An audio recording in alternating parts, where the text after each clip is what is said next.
أعوذ بالله من الشيطان الرجيم.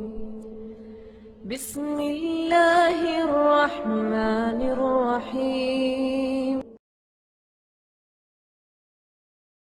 ومن أحسن قولا ممن دعا إلى الله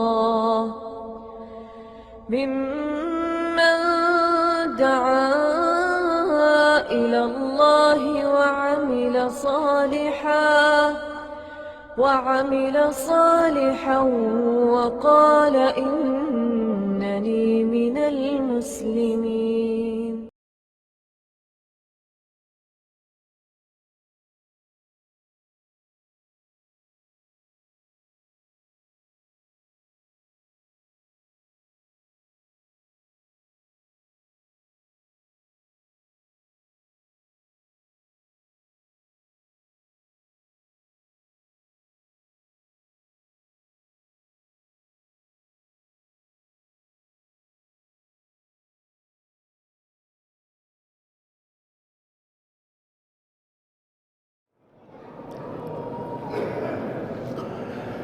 إن الحمد لله نحمده ونستعينه ونستغفره ونعوذ بالله من شرور أنفسنا ومن سيئات أعمالنا. من يهده الله فلا مضل له ومن يضلل فلا هادي له.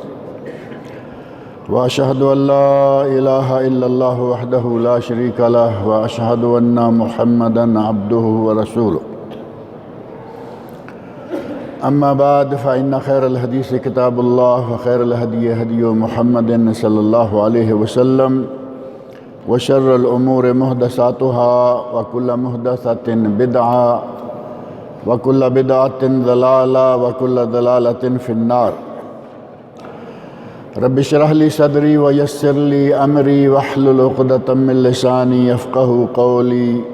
رب اعوذ بک من همزات الشیاطین واعوذ بک رب ان یحضرون. اعوذ باللہ السمیع العلیم من الشیطان الرجیم. یسألونک ماذا ينفقون قل ما انفقتم من خیر فللوالدین والاقربین والیتامى والمساکین وابن السبیل وما تفعلوا من خیر فإن اللہ بہ علیم. گزشتہ جمعہ کے درس میں یہ بات آئی تھی کہ اللہ رب العزت نے ہمیں جن نعمتوں سے نواز رکھا ہے ان میں سے بیویاں، اولاد اور مال یہ بہت بڑی بڑی نعمتیں ہیں. اور مال ایسی نعمت ہے کہ اگر اسے صحیح جگہ پر استعمال کریں تو دنیا و آخرت دونوں جہانوں کے لیے فائدہ مند ہے. اور اگر مال کا استعمال صحیح نہ ہو تو دنیا میں بھی خرابی اور آخرت میں بھی ذمہ داری اور مسئولیت. اللہ رب العزت نے قرآن کریم میں کسی ایک جگہ پر نہیں بہت سے مقامات پر فرمایا کہ اللہ کی راہ میں خرچ کرو. انفاق فی سبیل اللہ لفظ ينفقون یہ قرآن کریم میں صرف لفظ ينفقون کم از کم 21 مرتبہ آیا ہے. بالکل آغاز میں قرآن کریم کھولیں اور سورۃ الفاتحہ کے بعد سورۃ البقرہ شروع کریں. الف لام میم ذالک الکتاب لا ریب فیہ ھدی للمتقین الذین یؤمنون بالغیب وَيُقِيمُونَ الصَّلَاةَ وَمِمَّا رَزَقْنَاهُمْ يُنْفِقُونَ. پہلی مرتبہ قرآن کریم کے بالکل آغاز میں سورۃ البقرہ کی یہ تیسری آیت ہے. اور یہ ينفقون کن کے لیے آیا ہے؟ انفاق فی سبیل اللہ، اللہ کی راہ میں خرچ کرنا. فرمایا کہ یہ متقین کی صفت ہے. قرآن کریم کے بارے میں فرمایا ھدی للمتقین اور آگے متقین کی صفات بیان کی الذین ينفقون جو کہ وَمِمَّا رَزَقْنَاهُمْ يُنْفِقُونَ جو ہم انہیں رزق دیتے ہیں وہ اس رزق میں سے خرچ کرتے رہتے ہیں. قرآن نے خرچ کی ترتیب بیان کی ہے جو گزشتہ جمعہ تفصیل کے ساتھ ذکر کی گئی تھی کہ اے میرے نبی، لوگ آپ سے پوچھتے ہیں کہ کیا خرچ کریں، کہاں خرچ کریں؟ قل ما انفقتم من خیر فللوالدین، کہہ دیجئے کہ سب سے پہلے جن پر آپ نے خرچ کرنا ہے وہ آپ کے ماں باپ ہیں۔ اپنی ذات کے بعد سب سے پہلا مقام، وہ سب سے پہلے رشتہ دار جن پہ آپ خرچ کریں گے اور جن پر خرچ کرنا واجب ہے، آپ کی مرضی نہیں کہ کریں یا نہ کریں، وہ والدین ہیں، ماں ہیں، باپ ہیں۔ ان دو پر خرچ کرنا اللہ کی رضا بھی ہے، والدین کی رضا بھی ہے، ایک فریضے کی ادائیگی بھی ہے اور مال میں برکت کا ذریعہ بھی ہے۔ نبی اکرم صلی اللہ علیہ وسلم ارشاد فرماتے ہیں من سرہ ان ینسأ فی، اگر کسی کو یہ اچھا لگے کہ اس کی عمر زیادہ ہو جائے اور اسے مال و خیرات میں برکات ملیں تو وہ کیا کرے؟ مال زیادہ ہو ہر کسی کی خواہش ہے یا نہیں؟ اور عمر زیادہ ہو یہ سب کی خواہش۔ آدمی 90 سال 100 سال 125 سال کی عمر میں پہنچ گیا، بوڑھا ہے، چلنا مشکل ہو چکا ہے، لیکن اس کا جی مرنے کو نہیں چاہتا۔ وہ چاہتا ہے کہ ابھی اور کچھ 10 20 50 سال مل جائیں۔ لمبی عمر اور لمبی دولت یہ ہر کسی کی خواہش ہے، اور اس کا علاج نبی اکرم صلی اللہ علیہ وسلم نے کیا فرمایا؟ فَلْيَصِلْ رَحِمَ، اگر کسی کو دولت چاہیے، اگر کسی کو لمبی عمر چاہیے تو وہ صلہ رحمی کرے۔ صلہ رحمی میں سب سے پہلے رشتہ دار آتے ہیں والدین۔ والدین پر خرچ کرنا عمر میں اضافہ، والدین پر خرچ کرنا مال اور دولت میں اضافہ، اور والدین کی رضامندی اللہ کی رضامندی۔ والدین خوش ہو گئے تو سمجھے کہ اللہ بھی خوش ہو جائے گا۔ نبی اکرم صلی اللہ علیہ وسلم کا ارشاد ہے رضا اللہ فی رضا الوالدین، اللہ کی رضا ماں باپ کی رضا میں ہے، وسخط اللہ فی سخط الوالدین، اور اللہ کی ناراضگی ماں باپ کی ناراضگی میں۔ اگر کسی نے اپنے ماں باپ کو ناراض کر لیا اور کہے کہ میں نفل پڑھ کے تہجد پڑھ کے اللہ کو راضی کروں گا، نہیں کر سکتا۔ نبی اکرم صلی اللہ علیہ وسلم الصادق المصدوق، جن کی زبان مبارک سے کبھی ایک لفظ بھی غلط نہیں نکلتا، وہ فرما گئے ہیں ساری دنیا آپ خوش کر لیں، اگر والد کو خوش نہیں کریں گے اللہ خوش نہیں ہوگا، کیونکہ یہ نبی اکرم صلی اللہ علیہ وسلم کا ارشاد ہے والدین کی رضا میں اللہ کی رضا، والدین کی ناراضگی میں اللہ کی ناراضگی۔ اور آپ کو ایسے بھی لوگ ملیں گے والدین نے دولت کمائی، کارخانے، فیکٹریاں، ملیں، کمپنیاں بنائیں، بیٹا جوان ہوا، اب والد چاہتا ہے کہ میں تھوڑا اللہ کی راہ میں بھی خرچ کروں، اس نے اللہ کی راہ میں خرچ کرنا شروع کر دیا، ساری عمر خرچ کی، بچوں کے لیے ایک اسٹیٹ کھڑی کر دی، اس اسٹیٹ اپنی کھڑی کی ہوئی اسٹیٹ میں سے وہ اللہ کی راہ میں خرچ کرنا چاہتا ہے۔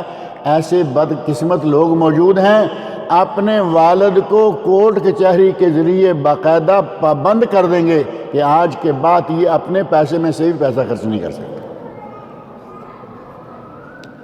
فقہ کی کتابوں میں حجر ایک مسئلہ ہے، اور عربوں میں یہ حجر مسئلہ معروف ہے، ہمارے یہاں بھی ہے۔ والد اگر اولاد کی مرضی سے خرچ نہ کرے تو والد پر باقاعدہ ایک منتظم، ایک مینیجر بٹھا دیا جاتا ہے۔ دوسرے معنوں میں یوں سمجھے کہ والد کو بے دست و پا کر دیا جاتا ہے، اپنی کمائی ہوئی دولت میں سے وہ خرچ نہیں کر سکتا۔ فقہ کی کتابوں میں حجر باب ہے لیکن کن کے لیے؟ والد پاگل ہو گیا، والد پاگل ہو گیا، اسے معلوم نہیں کہ اب کیا کرنا ہے، اور پاگل پنے میں وہ ادھر ادھر لٹانا شروع کر دے۔ شرعاً اجازت ہے کہ اس کو پابند کیا جائے، آپ ان کی خدمت کریں، لیکن پہلے شرعی قاضی ثابت کرے گا کہ یہ دیوانہ ہو چکا ہے، پاگل ہو چکا ہے۔ اور ہمارے یہاں کچھ لوگ ایسے ہیں، قسمت خراب ہو جائے، اپنے والدین تندرست و توانا ہیں، صحیح ہیں، انہیں نیک جگہوں پر خرچ کرنے کا پتہ ہے، غلط جگہوں سے پیسہ بچانے کا پتہ ہے، نیک جگہوں پہ خرچ کرنا شروع کریں گے، بیٹے اس پر پابندی لگوا دیتے ہیں۔ جبکہ گزشتہ درس میں بات ذکر کی تھی، نبی صلی اللہ علیہ وسلم فرما گئے ہیں انت و مالک لابیک، تو اور تیرا مال تیرے باپ کی ملکیت ہے۔ باپ کی ملکیت اپنے باپ پر گورنر بٹھا رہا ہے کہ یہ اپنی مرضی سے اپنی کمائی ہوئی دولت کو خرچ نہیں کر سکتا۔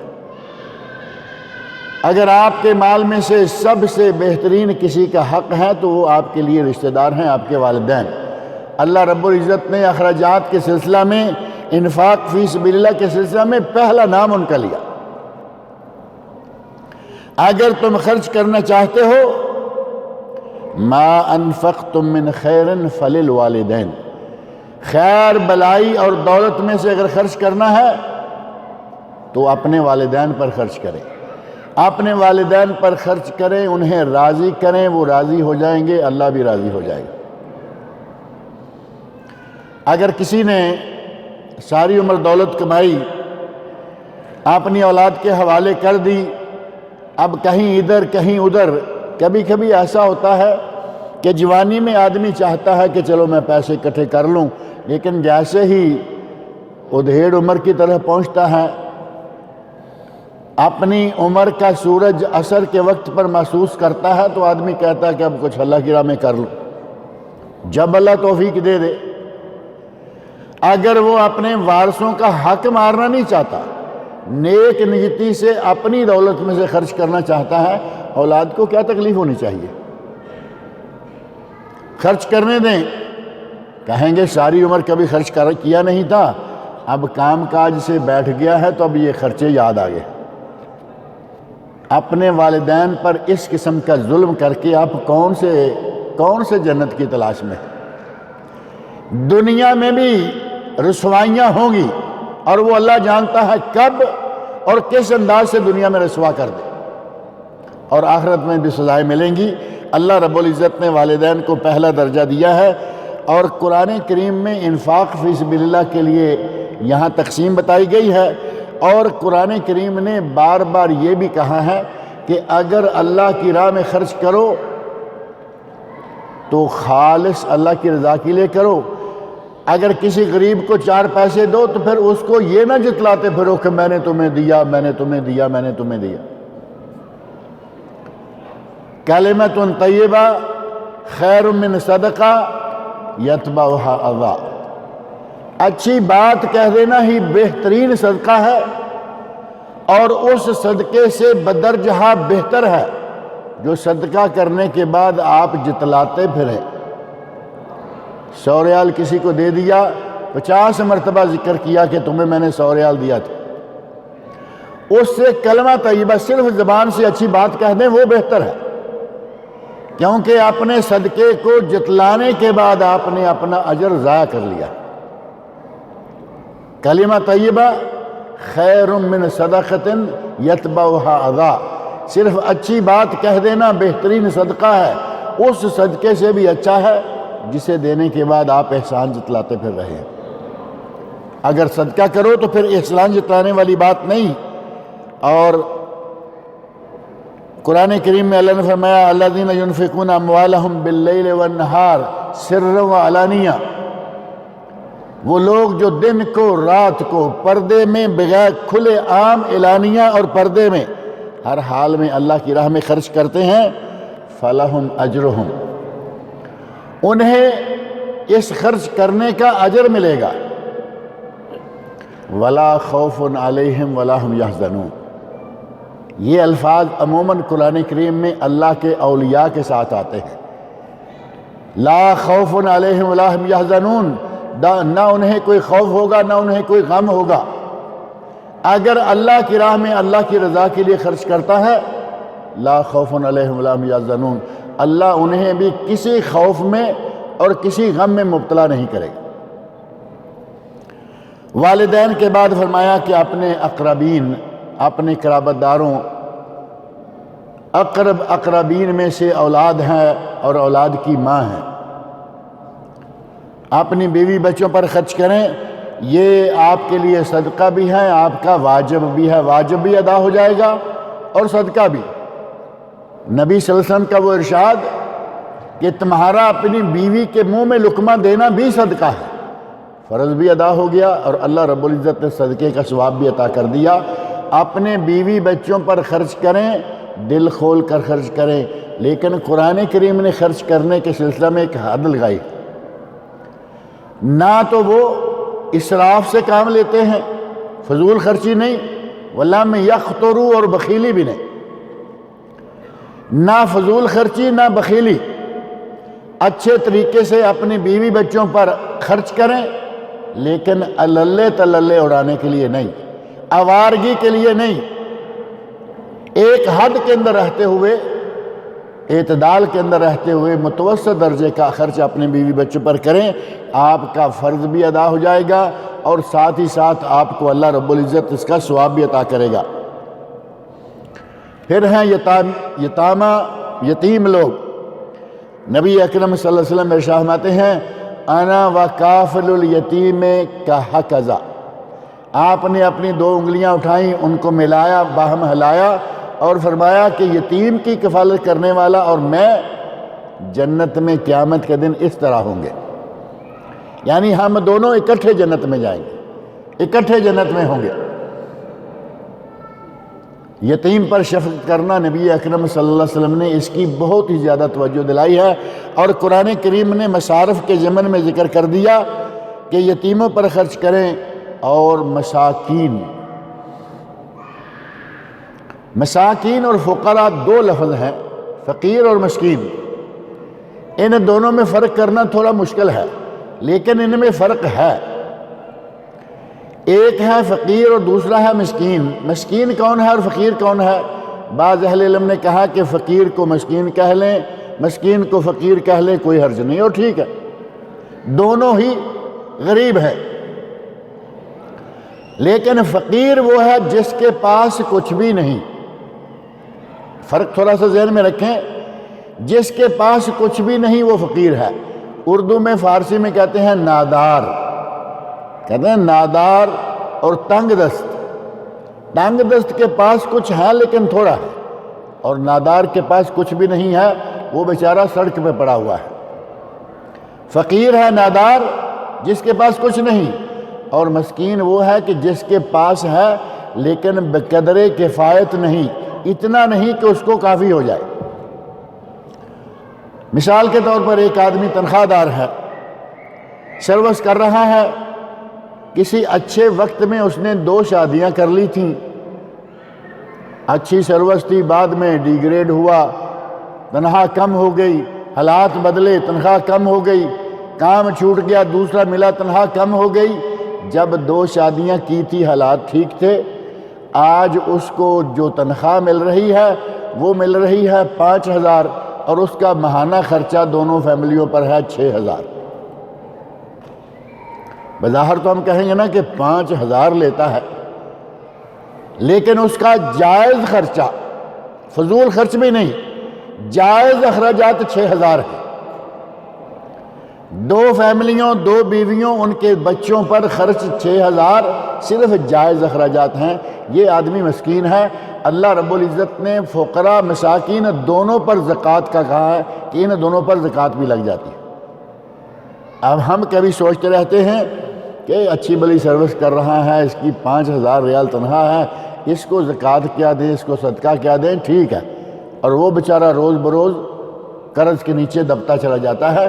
قرآن کریم نے فرمایا کہ فقراء مساکین یتیموں کو بھی دو، وابن السبیل، راستے میں مسافر ہے، جیب کٹ گئی، مسافر ہے، زاد راہ ختم ہو گیا، اس کو بھی دو۔ وما تفعلوا من خیر جو بھی تم کرو گے بھلائی کرو گے اسے تم یقیناً اللہ کے پاس اس کا بدلہ پاؤ گے، فإن اللہ بہ علیم، کیونکہ اللہ اسے جانتا ہے۔ مال کے سلسلہ میں نبی اکرم صلی اللہ علیہ وسلم نے بڑی پابندیاں لگائیں، فضول خرچی نہ کریں، بخیلی بھی نہ کریں، اور جائز جگہوں سے کمائیں اور جائز جگہوں پر لگائیں۔ حدیث میں نبی اکرم صلی اللہ علیہ وسلم کا ارشاد ہے، لا تزال قدم عبد یوم القیامہ حتی یسأل عن اربع، آدمی کے قیامت کے دن اپنی جگہ سے میدان محشر سے پاؤں نہیں ہلیں گے جب تک اس سے 4 چیزوں کے بارے میں سوال نہ کر لیا جائے۔ اور وہ 4 چیزیں کیا کیا ہیں؟ ان عمرہ فیما افناہ، پہلا سوال ہوگا کہ تمہیں عمر دی تھی کہاں فنا کر دی۔ وعن شبابہ فیما ابلاہ، اس کی جوانی کے بارے میں پوچھا جائے گا کہ تمہیں جوانی دی تھی، جوانی میں کیا کیا، کہاں ضائع کر دی۔ اور اس کے بعد پوچھا جائے گا وعن مالہ، اس کے مال کے بارے میں سوال ہوگا، من این اکتسب، کہاں سے کمایا، وفیما انفق، اور کہاں خرچ کیا۔ قیامت کے دن محشر کے میدان میں آدمی اپنے پاؤں سے ہلنے نہ پائے گا جب تک اسے اپنے مال کا حساب نہ دینا پڑے۔ حساب دے گا، وہاں سے کلیئرنس ملے گی تو آگے جائے گا، نہیں تو آگے نہیں جا سکتا۔ اور مال کے بارے میں جو 2 سوال ہیں، ایک ہے کہ علم کے بارے میں تم نے علم سیکھا اور اس پہ عمل کیا نہیں کیا، اور مال کا چوتھا سوال، اس کے 2 حصے ہیں۔ ان 2 حصوں میں پہلا حصہ ہے کہ کہاں سے کمایا۔ سٹہ بازی، جوا، لاٹریاں، سود، رشوت، جتنے ناجائز ذرائع ہیں کہیں ان سے تو پیسہ اکٹھا کر کے نہیں لا رہے۔ پیسہ جمع کرنے کے تو یہ بھی ذریعے ہے نا۔ کہتے ہیں جی آج کل کوریا کی لاٹری چل رہی ہے، گھروں کے گھر تباہ ہو رہے ہیں، گھروں کے گھر بیٹھے راتوں رات ڈھیروں پیسے اکٹھے کر رہے ہیں۔ بھائی لاٹری کوریا کی ہو، لاٹری مکہ مکرمہ سے کیوں نہ نکل کے آ جائے، لاٹری حرام۔ شراب کسی بھی ملک میں بنے، مکہ میں اگر کوئی بیٹھ کے شراب بنا لے گا تو کیا وہ حلال ہو جائے گی؟ اسی طرح معاملہ ہے کہ لاٹری جہاں بھی کہیں گے گیملنگ، جوا ہے، یہ ساری چیزیں حرام ہیں، اور ان کے حلال ہونے کے لیے نہ کسی ملک کی، نہ کسی قوم کی، نہ کسی علاقے کی کوئی ضرورت نہیں ہے۔ شریعت نے جس چیز کو حرام قرار دے دیا وہ حرام ہے۔ اللہ رب العزت پوچھے گا کہ تو نے دولت کہاں سے کمائی، کن کن ذرائع سے کمائی۔ اگر اپنے خون پسینے کی کمائی ہے، تھوڑی بھی ہے، تو اللہ رب العزت اس میں برکت رکھے گا،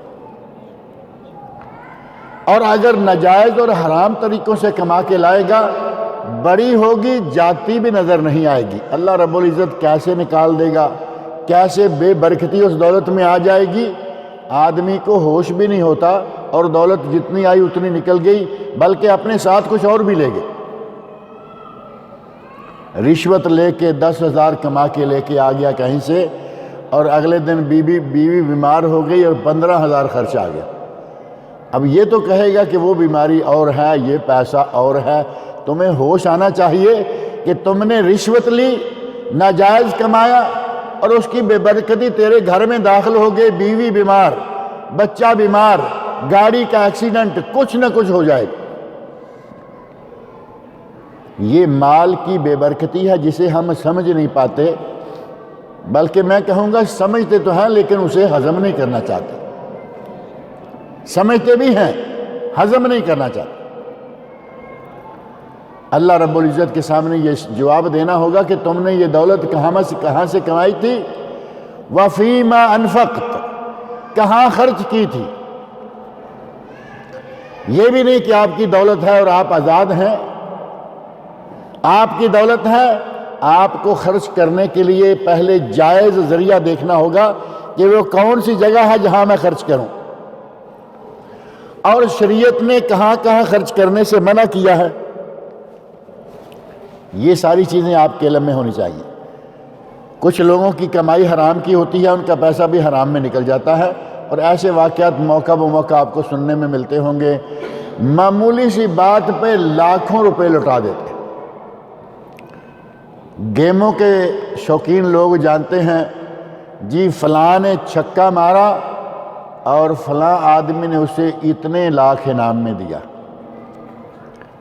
خبریں سنتے ہیں یا نہیں؟ کبھی کبھی شارجہ میں میچ ہو رہا ہے کرکٹ کا، کہیں کسی جگہ کوئی فٹ بال کا رسیہ ہے، کوئی کرکٹ کا، کوئی کبڈی کا، کوئی فلاں کا، کوئی فلاں کا۔ اس طرح لاکھوں کے لاکھ جو نکال رہے ہیں، 1,00,000 درہم کس بات پر دیا؟ کون سا ملک فتح کر کے لائے یہ صاحب؟ چھکا مار دیا، سکسر، حرام سے آئی ہوئی تھی، حرام میں لٹا دی۔ اس دولت کی بے برکتی کا نتیجہ یہ ہوتا ہے کہ نکلتے ہوئے بھی پتہ نہیں چلتا کہ کہاں نکال رہا ہے۔ گھر میں ماں باپ پڑے ہوئے ہیں، ان کی صحیح توجہ نہیں دے رہا، بیوی بچوں کو صحیح اخراجات مہیا نہیں کر رہا، کہیں چھکوں پہ پیسے، کہیں کسی جگہ پہ پیسے، لوگوں میں واہ واہ ہو جائے۔ جن پر خرچ کرنا فرض ہے اس سے غافل۔ قیامت کے دن ان چیزوں کا جواب دینا ہوگا کہ تم نے پیسہ کمایا کہاں سے اور لگایا کہاں۔ باقی تینوں چیزوں کے بارے میں ایک سوال ہے۔ جوانی کے بارے میں ایک سوال، عمر کے بارے میں ایک سوال، علم کے بارے میں ایک سوال، اور مال کے بارے میں 2 سوال۔ لائے کہاں سے تھے اور لگایا کہاں ہے، ان دونوں کا جب تک جواب نہیں دے لے گا، باقی تینوں کو شامل کر کے اب 5 سوال بن گئے نا بظاہر، جب تک ان 5 سوالوں کو جواب نہیں دے گا، محشر کے میدان سے اسے کہیں ادھر ادھر جانے نہیں دیا جائے گا۔ اس وقت کو ذہن میں رکھے، اور اخراجات کے سلسلہ میں جو ہم نے سلسلہ شروع کیا ہوا ہے اس پہ توجہ دیں، اور اگر خرچ کریں گے بھی تو ہمارے یہاں ایک شکل ہے، جو چیز ہمارے کام کی نہ رہے وہ خرچ کر دیں گے۔ حالانکہ قرآن کریم میں اللہ رب العزت نے فرمایا ہے، لن تنالوا البر حتى تنفقوا مما تحبون۔ 4واں سپارہ یہیں سے شروع ہوتا ہے، یہ پہلے الفاظ ہیں 4 سپارے کے۔ لن تنالوا البر، تم نیکی نہیں پا سکو گے، حتی تنفقوا مما تحبون، جب تک کہ تم وہ مال خرچ نہ کرو جسے تم خود بھی پسند کرتے۔ ایک چیز گھر میں استعمال کے لائق نہیں رہی، استعمال کے لائق نہیں رہی، وہ اٹھا کے غریب کو دیں گے، وہ بیچارہ کیا کرے گا؟ اگر کوئی نیکی کمانے کا ارادہ ہے تو غریب کو بھی اچھی چیز دے۔ اور پھر قرآن کریم نے فرمایا ہے، قرآن کریم میں آتا ہے کہ تم کسی کو ایسی چیز دیتے ہو، اگر تمہیں کوئی ایسی چیز دے تو تم منہ پھیر لو۔ اپنی محبوب چیز خرچ کرو، اور جن لوگوں نے محبوب چیزیں خرچ کی اللہ رب العزت نے انہیں دنیا میں جنت کی بشارتیں دے دی۔ نبی اکرم صلی اللہ علیہ وسلم کے صحابہ کے بہت سارے ایسے واقعات موجود ہیں کہ نبی صلی اللہ علیہ وسلم نے فرمایا کہ محبوب چیز خرچ کریں۔ قرآن میں آیا محبوب چیز خرچ کریں، اور ایک صحابی کا باغ ہے مدینہ منورہ میں، مسجد نبوی کے سامنے اچھے درخت ہیں، بہترین سایہ ہے، اور باغ کے اندر میٹھا پانی ہے جو بہت بڑی نعمت شمار ہوتا ہے۔ میٹھے پانی کا باغ ہے، بہترین درخت ہیں، پھل ہیں، بہت اچھی کھجوریں ہیں، اور نبی صلی اللہ علیہ وسلم خود بھی اس باغ میں جا کے آرام فرمایا کرتے تھے۔ جب یہ بات سنی کہ اپنا محبوب مال اللہ کی راہ میں خرچ کہا یا رسول اللہ، مجھے سب سے پیارا میرا یہ باغ ہے، مجھے سب سے پیارا اپنے مال میں سے میرا یہ باغ ہے، اور میں یہ باغ اللہ کی راہ میں خرچ کرتا ہوں، باغ صدقہ کر دیا۔ اللہ رب العزت نے نبی صلی اللہ علیہ وسلم کی زبان مبارک سے ان کو جنت کی بشارت دلائی۔ دنیا سے اگر کسی نے جنت کی بشارت پائی ہے تو اس طرح کے کام کر کے دل سے خلوص کے ساتھ اور للہ، اللہ کے لیے کل اخبار میں خبر آ جائے گی، اس لیے آج اس پلیئر کو اتنا پیسہ دے دو، اتنے لاکھ دے دو، اتنے ہزار دے دو۔ خبروں میں نام چھپانے کے لیے پتہ نہیں قبروں میں جا کے کیا کرنا ہوگا۔ پھر اللہ کی راہ میں خرچ کریں، اللہ کی رضا کے لیے خرچ کریں۔ لوگ تو سمجھیں گے کہ اللہ کی راہ میں خرچ کر رہا ہے، اب آپ کا دل اللہ جانتا ہے، دل کو اللہ جانتا ہے کہ وہ اللہ کی راہ میں ہے یا آپ اپنی کسی ذاتی غرض کو پورا کرنا چاہتے ہیں۔ اور جتنے جو مقامات خرچ کرنے کے سلسلہ میں واجبات اور فرائض ہیں، جیسے والدین ہیں ان پر خرچ کرنا واجب ہے، فرض ہے، میاں بیوی کے سلسلہ میں اولاد ہے، بچے ہیں، شوہر کا ان پر خرچ کرنا فرض ہے۔ پہلے فرائض ادا کریں، بعد میں یہ نوافل اور یہ تطوع جتنا بھی ہے وہ بعد میں کریں۔ لیکن شیطان انسان کے دل میں گھستا ہے اور کہتا ہے کہ یہ تو تمہارا گھر کا مسئلہ ہے، ماں باپ بھی ہیں، بیوی بچے بھی ہیں، یہ تمہارا ذاتی گھر کا مسئلہ ہے، ان پہ جو بھی خرچ کرو گے یہ بات اخبار میں تو نہیں آئے گی نا۔ لیکن اگر تم نے فلاں جگہ فلاں آدمی پہ خرچ کر دیا، فلاں جگہ ایک اجتماع ہو رہا ہے اس میں اعلان کر دیا میرا اتنے لاکھ کا چیک، تو وہ تمہاری بات اخبارات میں آ جائے گی۔ شیطان نفل کی طرف لگاتا ہے اور فرائض سے بگاتا ہے، فرائض سے غفلت میں لگاتا ہے۔ وہ چاہتا ہے کہ آدمی فرائض کو بھولے، اللہ کے یہاں گناہگار ہو اور نوافل میں جائے۔ اللہ رب العزت نے ہمارے لیے جو جائز مقامات ہیں ان سے زیادہ اہمیت رکھی ہے فرائض کی۔ اور ایک چیز بطور خاص ذہن میں رکھیں، ہمارے یہاں پاک و ہند میں اس کا بالکل ہی ایک الگ تصور ہے، اور یہاں عرب ملکوں میں تھوڑا مختلف ہے۔ اگر بیوی کو طلاق دے دیں اور بچے بھی ساتھ ہی چھوڑ دیں، جیسا کہ عموماً لوگ کرتے ہیں، کبھی کبھی غصے میں بچے بھی چھوڑ دیں، تو بچے بھی اپنے لے کے جاؤ۔ اگر کوئی ان بچوں پر خرچ نہیں کرتا تو وہ ایک فریضے کا تارک ہے، بچوں پہ خرچ نہیں کر رہا۔ کیوں خرچ نہیں کرتا؟ یہ فلاں کے بچے ہیں، فلاں اس بیوی کا نام لینے کو بھی تیار نہیں۔ بچوں کا خرچہ کس کے ذمہ ہوتا ہے؟ باپ کے ذمہ ہے یا نہیں؟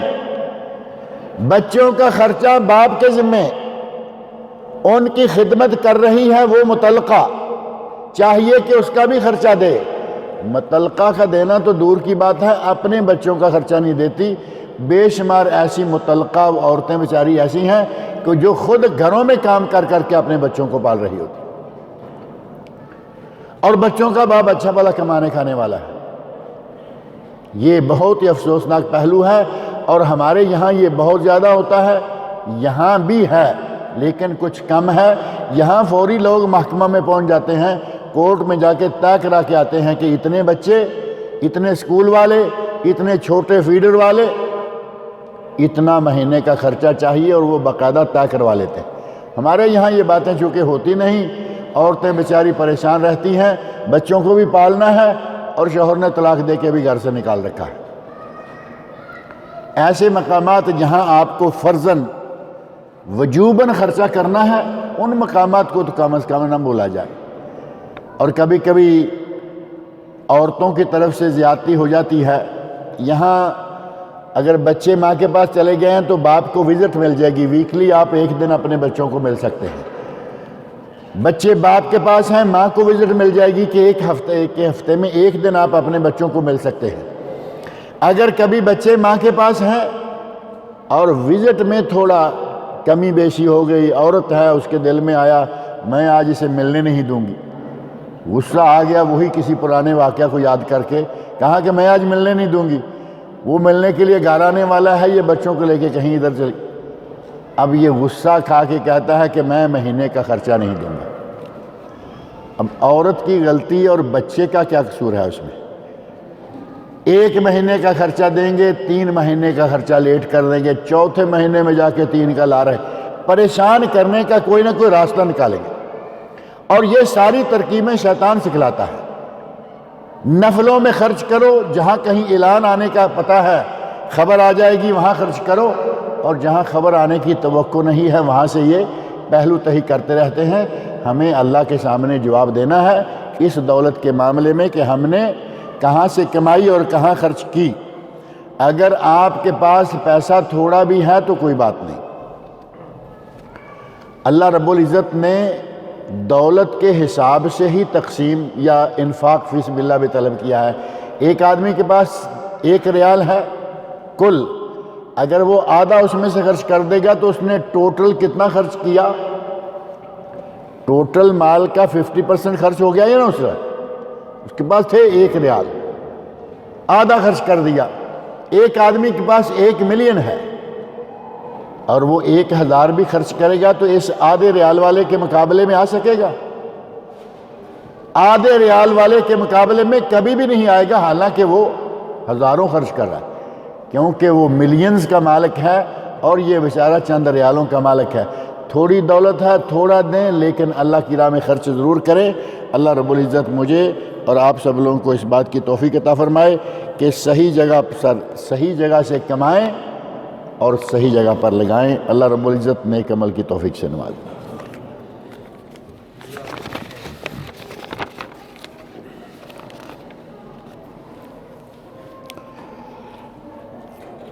ہمارے ایک بھائی بشیر صاحب بنگلور میں ہیں، کہتے ہیں کہ انہوں نے تمام دوستوں کا بہت شکریہ سنایا ہے۔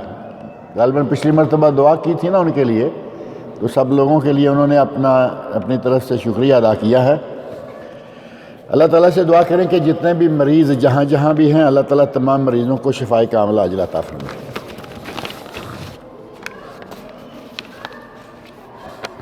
ایک شخص نے اپنی بیوی کو ایک مجلس میں 3 طلاقیں دے دیں، اب وہ رجوع کرنا چاہتا ہے اور اس کا تعلق دیوبند والوں سے ہے، اس لیے اس کے گھر والوں نے دیوبند سے پوچھا ہے کہ کیا رجوع ہو سکتا ہے، تو انہوں نے فتویٰ دیا ہے کہ حلالہ کرنا ہوگا۔ ہمارے لوگوں نے جب انہیں سمجھایا تو انہوں نے کہا کہ کیا کوئی فتویٰ دیوبند کے فتوے کے خلاف تم بھی دے سکتے ہو، لکھا ہوا ہو جس کو میں بیس بنا کے رجوع کر لوں۔ اب یہ سوال ہے اور سوال کا جواب تو مختصر یہی ہے، تفصیلی جواب تو اس کے لیے وقت چاہیے۔ ایک وقت میں 3 طلاقیں اگر دیں تو وہ ایک واقع ہوتی ہے۔ نبی صلی اللہ علیہ وسلم کے عہد مبارک میں ایسے رہا، ابو بکر صدیق رضی اللہ عنہ کے عہد مبارک میں ایسے رہا، اور حضرت عمر فاروق کے ابتدائی دور میں ایسے رہا۔ لوگوں نے طلاق دینے میں جلد بازی شروع کر دی، جو بھی اٹھتا 3 طلاق، جو بھی اٹھتا 3 طلاق۔ حضرت عمر فاروق حاکم وقت تھے، امیر المومنین تھے، انہوں نے کہا کہ اللہ نے مہلت دی تھی کہ 1 طلاق دو رجوع کر لو، 1 طلاق دو رجوع کر لو۔ انہوں نے مہلت سے فائدہ اٹھانا چھوڑ دیا۔ آج کے بعد اگر کسی نے 3 طلاقیں اکٹھی دیں، میں تینوں نافذ کر دوں گا، اور انہوں نے کر دی، فعلاً کر دی کہ میاں بیوی کو الگ کر دیا۔ حضرت عمر فاروق رضی اللہ عنہ بڑے ہیں یا نبی صلی اللہ علیہ وسلم بڑے ہیں؟ اب دور جانے کی ہمیں ضرورت نہیں ہے۔ نبی اکرم صلی اللہ علیہ وسلم نے 3 کو ایک شمار کیا۔ ایک آدمی نے 3 طلاقیں دی، اسے رجوع کرنے کی اجازت دی، چاہو تو رجوع کر لو۔ عمر فاروق رضی اللہ عنہ علی الراس والعین، لیکن ان کے حاکم وقت ہونے پر جو کچھ آرڈیننس ٹائپ احکام نکلتے تھے وہ بعض دفعہ موقت ہوتے۔ ان کے زمانے میں ہاتھ کاٹنے کی سزا منسوخ کر دی گئی تھی، 1 پورا سال انہوں نے وہ سزا نہیں دی۔ کہا کہ غربت ہے، پتہ نہیں کہ آدمی عادی چور ہے یا مجبور ہے، لہذا انہوں نے سزا منسوخ کر دی 1 سال کے لیے۔ قرآن کی سزا کو ضرورت کے تحت منسوخ کر دیا، لیکن بعد میں سزا شروع ہوگی۔ پھر آج کل سزا ہو رہی ہے یا نہیں؟ حضرت عمر فاروق کے نافرمانی نہیں ہے، کیونکہ انہوں نے ایک کام کیا، انہوں نے اپنے وقت میں یقیناً اسے اچھا سمجھا کیا، اور وہ خلیفہ تھے، امیر المومنین تھے۔ نبی اکرم صلی اللہ علیہ وسلم کے خلفاء کی سنت ہمارے لیے شریعت ہے، لیکن جب حالات بدل گئے آپ نے وہ معاملہ، آج پھر وہی معاملہ ہو گیا کہ لوگوں نے نبی صلی اللہ علیہ وسلم کے ارشاد کو چھوڑا، ابو بکر صدیق کے عمل کو چھوڑا، عمر فاروق کے پہلے 2 سال کے عمل کو چھوڑا، 3 کو 3 اور پھر آگے حلالہ کا مشورہ بھی۔ حلالہ کیا ہے؟ کبھی غور کیا آپ لوگوں نے؟ ہمیں یہ دیوبندی بریلوی اور اہل سنت اہل فلاں سے کوئی تعلق نہیں، آپ یہ بتائیے کہ حلالہ کیا ہے اور متع کیا ہے؟ یہ 2 چیزوں کا اگر آپ صحیح معنوں میں یہاں مفہوم سمجھ لیں، مسئلہ سارا ختم ہو جائے گا جی۔ اگر شیعہ 3 دن کے لیے نکاح کرے تو کیا کہتے ہیں؟ بولیے، متع زور سے کہیں۔ شیعہ 3 دن کے لیے نکاح کرے تو متع، اور شیعہ متع کرے تو حرام۔ ہمارا مولوی 3 دن کے لیے نکاح کرے تو حلالہ، اور مولوی کا حلالہ حلال۔ ایک چیز کے 2 پیمانے کیوں بناتے ہو؟ یہ بھی متع ہے اور یہ بھی حرام ہے۔ نبی صلی اللہ علیہ وسلم نے لعنت فرمائی اس آدمی پر جو حلالہ کروائے اور کرے، 2 آدمی۔ اور حلالہ کرنے والے کو نبی صلی اللہ علیہ وسلم نے کرائے کا سانڈ قرار دیا، کرائے کا سانڈ اور لعنتی۔ پتہ نہیں ہمارے مولوی کیا کارخانے کھول کے بیٹھے ہوئے ہیں، حلالہ خانے بنے ہوئے ہیں۔ پہلے فتویٰ دیں گے کہ طلاقیں تینوں ختم ہو گئیں، دوسرا فتویٰ دیں گے کہ حلالہ کرو، تیسرا اپنا مدرسہ حلالے کے لیے موجود ہے، طالب علم موجود ہیں، ان کے ساتھ نکاح کرو، اور بہت ساری سرکاریں خود حلالہ کرنے کے لیے تیار ہوتی ہیں، اور ایسے واقعات موجود ہیں۔ مولوی صاحب سے فتویٰ لیا، انہوں نے خود ہی حلالہ بھی کر کے دے دیا۔ اللہ کے سامنے پتہ نہیں یہ کیا منہ لے کے جائیں گے۔ ایک وقت میں 3 طلاقیں دیں گے تو ایک ہوگی، 3 حیض پیریڈ یا 3 مہینے کے اندر رجوع کرنا چاہے، اس میاں بیوی کو رجوع کرنے کا حق ہے، اور اس کے لیے اگر کسی کو ریٹن فتویٰ چاہیے جس شہر میں جہاں سے چاہیے ہم انشاءاللہ مہیا کروا سکتے ہیں۔ لعنت کرنے کا مطلب کیا ہے؟ اللہ کے لعنت کرنے، رسول اللہ کے لعنت کرنے۔ لعنت کا اصل مفہوم ہوتا ہے اللہ کی رحمتوں سے دور کر دیا گیا، دتکار دیا گیا بندہ۔ اللہ لعنت کرے تو اس کا معنی یہ کہ میں نے تجھے اپنی رحمتوں سے دور کر دیا، اور رسول اللہ صلی اللہ علیہ وسلم لعنت کریں تو اس کا معنی یہ کہ نبی صلی اللہ علیہ وسلم نے اس کے لیے گویا کہ یہ کہہ دیا کہ تو اللہ کی رحمتوں سے دور ہو جائے گا، بعید ہو جائے گا۔ یہ لعنت کا مفہوم ہے۔ نماز میں اتحیات کے آخر میں کلمہ شہادت پڑھتے ہوئے بطور شہادت سیدھے ہاتھ کی انگلی اٹھائی جاتی ہے۔ اس طرح انگلی اٹھانے سے شیطان کو بہت رنج و تکلیف ملتی ہے۔ اکثر افراد انگلی کو ایک بار اٹھانے کے بعد پھر بار بار انگلی کو پھر اسی طرح اٹھاتے اور ہلاتے رہتے ہیں، جس سے شیطان کو زیادہ تکلیف ہوتی ہے اور وہ اس نمازی کے پاس سے بھاگ جاتا ہے۔ کیا یہ بات درست ہے؟ یہ بات تو درست ہے کہ کچھ لوگ انگلی اٹھاتے ہیں اور گرا دیتے ہیں، کچھ لوگ ہیں وہ انگلی اٹھاتے ہیں اور اٹھائے ہی رکھتے ہیں، کچھ لوگ ہیں وہ انگلی اٹھاتے اور گراتے رہتے ہیں۔ یہ تینوں شکلیں الگ الگ موجود ہیں، اور ان میں سے زیادہ صحیح شکل یہ ہے کہ انگلی کو حرکت دینی چاہیے۔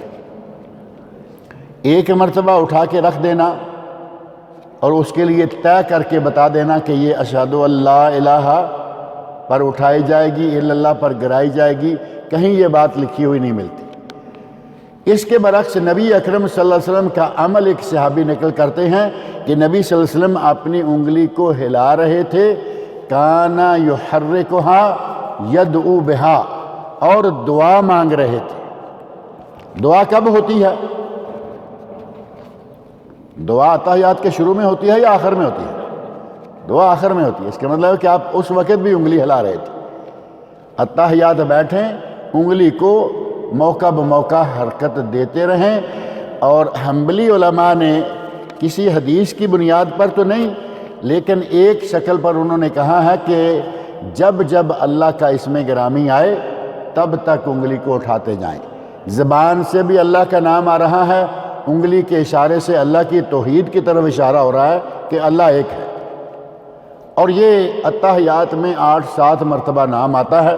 آپ گن کر دیکھ لیں، اتحیات للہ ہے، للہ بھی اللہ کا نام ہوا نا، التحیات للہ والصلوات والطیبات السلام علیکہ ایھا النبی ورحمۃ اللہ، السلام علینا وعلی عباد اللہ الصالحین، یہاں بھی پھر آگے چلیے اللہم صلی علی محمد، اللہم بارک علی محمد، انکا حمید مجید، انکا حمید مجید، رب اجعلنی، ربنا وتقبل دعا، ربنا اغفر لی، بار بار ربنا اللہم، جہاں جہاں یہ لفظ اللہ کا اسم گرامی آئے حنبلی علماء کہتے ہیں کہ وہاں وہاں انگلی اٹھاتے جائیں۔ اب اس کی بنیاد کسی حدیث پر نہیں، لیکن ایک معقول بات ہے کہ اللہ کا اسم گرامی آ رہا ہے، انگلی کو حرکت دینا ہے تو بے موقع دیتے جانے کی بجائے ایک جگہ سمجھ لیں کہ تہہ دل میں ساتھ ساتھ یہ گواہی ہوتی جائے کہ اللہ ایک۔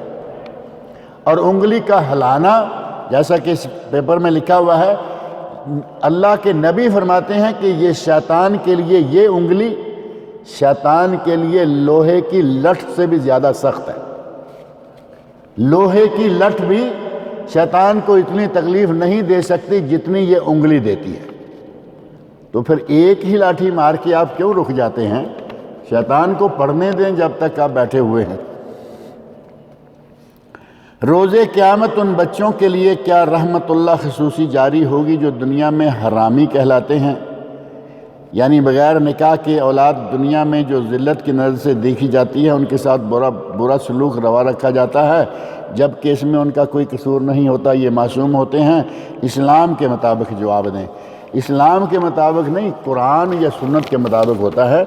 اسلام تو سارے ہی لیے پھر رہے ہیں۔ مسئلہ یہ ہے کہ یہ بات جو آپ نے لکھی ہے کہ ان کے لیے خصوصی کوئی رحمت اللہ ہوگی، میری نظر سے ایسی کوئی بات نہیں گزری، لیکن وہ یقیناً بے گناہ ہیں۔ بچہ دنیا میں حرام طریقے سے آیا، لیکن اس میں بچے کا قصور نہیں ہے، ماں باپ کا قصور ہے۔